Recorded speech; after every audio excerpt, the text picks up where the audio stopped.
മുഖ്യമന്ത്രി ആര്? ഇപ്പോൾ സർവേകൾ നടക്കുന്നതിൽ വി ഡി സതീശനാണ് ഒന്നാമത്തെ സ്ഥാനം, പിണറായിയേക്കാൾ ഒന്നാം സ്ഥാനം. പല സർവേകളിലും 27%, 25%, 30%-ത്തിന് താഴെ ആളുകൾ പറയുന്നത് വി ഡി സതീശൻ വേണമെന്നാണ്. തൊട്ട് താഴെ 25%, 26%, 24% എന്നൊക്കെ പറഞ്ഞ് തൊട്ട് താഴെ 2-3% വ്യത്യാസത്തിൽ പിണറായി വിജയനുമുണ്ട്.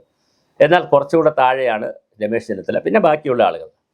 പക്ഷേ തെരഞ്ഞെടുപ്പ് നടന്നാൽ UDF തന്നെയായിരിക്കും കൃത്യമായി അധികാരത്തിൽ വരാൻ പോകുന്നത്. അങ്ങനെയാണ് ട്രെൻഡുകൾ കാണിക്കുന്നത്.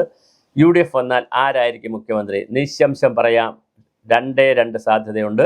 ഒന്നുകിൽ വി ഡി സതീശൻ അല്ലെങ്കിൽ രമേശ് ചെന്നിത്തല. പക്ഷേ അതിൽ ഒരു സാധ്യതയിലേക്ക് പോയാൽ രമേശ് ചെന്നിത്തല ആയിരിക്കാനാണ് വലിയ സാധ്യത. കാരണം പലതാണ്. രമേശിന് അനുകൂലമായ ഘടകങ്ങൾ ഉണ്ട്, സതീഷിന് അനുകൂലമായ ഘടകങ്ങളുണ്ട്. രമേശിന് അനുകൂലമായ ഘടകങ്ങൾ: 1, രമേശ് ചെന്നിത്തല സീനിയർ നേതാവാണ്. 2, രമേശ് ചെന്നിത്തല മുമ്പ് ആഭ്യന്തര വകുപ്പ് ഉൾപ്പെടെയുള്ള വകുപ്പുകൾ കൈകാര്യം ചെയ്തിട്ടുണ്ട്. 3, കഴിഞ്ഞ പ്രാവശ്യത്തെ പ്രതിപക്ഷ നേതാവായിരുന്നു.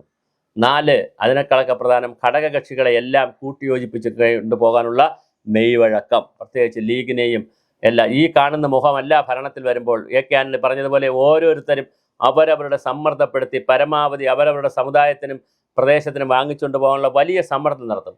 അതിനെ ബാലൻസ് ചെയ്തുകൊണ്ട്, എന്നാൽ അതേസമയം കർക്കശത്തോടുകൂടിയുള്ള നിലപാടുകൾ എടുക്കാതെ ഒരു അഡ്ജസ്റ്റ്മെൻ്റ് അല്ല, ഒരു മിതത്വമുള്ള നിലപാടിലൂടെ പോകാൻ കഴിയുന്ന ഒരു നേതാവാണ്, പക്വത വന്ന നേതാവാണ് രമേശ് ചെന്നിത്തല. ഇതെല്ലാം രമേശ് ചെന്നിത്തലയ്ക്ക് അനുകൂലമായ ഘടകങ്ങളാണ്. അതേസമയം വി ഡി സതീശനെ സംബന്ധിച്ചിടത്തോളം രമേശ് ചെന്നിത്തല കഴിഞ്ഞ പ്രാവശ്യത്തെ പ്രതിപക്ഷ നേതാവ് എന്നുള്ള നിലയിൽ ഇരുന്നിട്ടും 40 സീറ്റേ കിട്ടിയുള്ളൂ UDFന്. അതിൻ്റെ ഒരു പ്രയാസത്തിലാണ് അദ്ദേഹം മാറിയത്.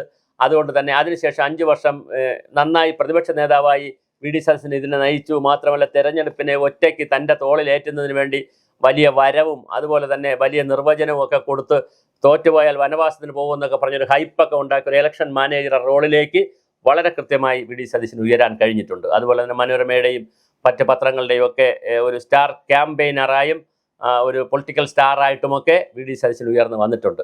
അപ്പോൾ ഇനി വി ഡി സതീശനായിരിക്കുമോ രമേശ് ചെന്നിത്തലായിരിക്കുമോ എന്ന് ചോദിച്ചാൽ, ഇനി സാധാരണ ചെയ്യുന്നത് തെരഞ്ഞെടുപ്പ് കഴിഞ്ഞതിന് ശേഷം അവരുടെ പാർലമെൻ്ററി MLA-മാരുടെ യോഗം ചേർന്ന് അവർ കാര്യങ്ങൾ തീരുമാനിക്കുകയാണ് ചെയ്യുന്നത്. അങ്ങനെ തീരുമാനിച്ചു പോകുമ്പോൾ ഏകകണ്ഠമായി സതീശൻ വരുമോ, അതോ ഇപ്പോഴത്തെ കണക്കുകൾ നോക്കിയാൽ KC വേണുഗോപാലിൻ്റെ ആളുകളാണ് കൂടുതൽ മത്സരിക്കുന്നത്. അങ്ങനെ KC വേണുഗോപാലിൻ്റെ പഴയ ഒരു രൂപത്തിൽ രമേശ് ചെന്നിത്തലയോടൊപ്പം നിന്നാൽ, കേന്ദ്ര രാഹുൽ ഗാന്ധി സംഘവും രമേശിനോടൊപ്പം നിന്നാൽ രമേശ് ചെന്നിത്തല മുഖ്യമന്ത്രിയാകും. അല്ല എങ്കിൽ തീർച്ചയായിട്ടും വി ഡി സതീശൻ മുഖ്യമന്ത്രിയും രമേശ് ചെന്നിത്തല ആഭ്യന്തര വകുപ്പ് മന്ത്രിയുമായിരിക്കും. തിരിച്ചാണെങ്കിൽ രമേശ് ചെന്നിത്തല മുഖ്യമന്ത്രിയും ആഭ്യന്തര വകുപ്പോ റവന്യൂ വകുപ്പോ വിദ്യാഭ്യാസ വകുപ്പ് തീർച്ചയായിട്ടും ലീഗിനായിരിക്കും. അല്ലെങ്കിൽ പ്രധാനപ്പെട്ട ഏതെങ്കിലും വകുപ്പ്, കൃഷി വകുപ്പോ അല്ലെങ്കിൽ പിന്നെ ഈ ജലസേചന വകുപ്പോ അല്ലെങ്കിൽ റവന്യൂ വകുപ്പ്, റവന്യൂ ആണ് പിന്നെ ഏറ്റവും പ്രധാനപ്പെട്ട ഒരു വകുപ്പ്.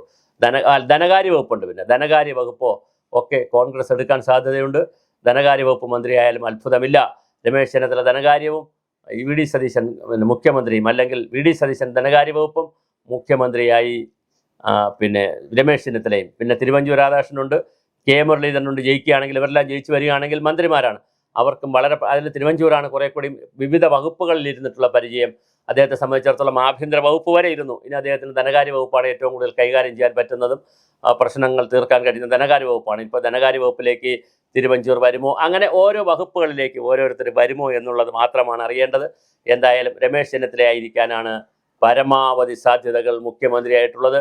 പാർലമെൻ്ററി നിയമസഭാ അംഗങ്ങൾ ജയിച്ചു വരുന്ന നിയമസഭകളുടെ കണക്ക് കൂടി എടുക്കുന്നൊരു തീരുമാനത്തിലേക്ക് പോയാൽ തീർച്ചയായും രമേശ് ചെന്നിത്തല തന്നെയായിരിക്കും. ഇനി അതല്ല, രാഹുൽ ഗാന്ധിയുടെയും സോണിയാഗാന്ധിയുടെയും പ്രിയങ്ക ഗാന്ധിയുടെയും മല്ലികാർജ്ജുന ഖാർഗെയുടെയൊക്കെ തീരുമാനപ്രകാരം ഡൽഹിയിൽ നിന്ന് AICC തീരുമാനിക്കും ഈ ആരാണ് മുഖ്യമന്ത്രി എന്ന് പറഞ്ഞാൽ കഥ വീണ്ടും മാറും. അപ്പോൾ KC വേണുഗോപാലായിരിക്കും ഗോളടിക്കുന്നത്. എന്തായാലും ആരാണ് മുഖ്യമന്ത്രി, ആരായാലും കുഴപ്പമില്ല എന്ന് രമേശ് ചെന്നിത്തലയും വി ഡി സതീശനും പറഞ്ഞിട്ടുണ്ട്. അപ്പോഴും ഒരു അപ്പർ എഡ്ജ് നിൽക്കുന്നത് രമേശ് ചെന്നിത്തലയ്ക്ക് തന്നെയാണ്.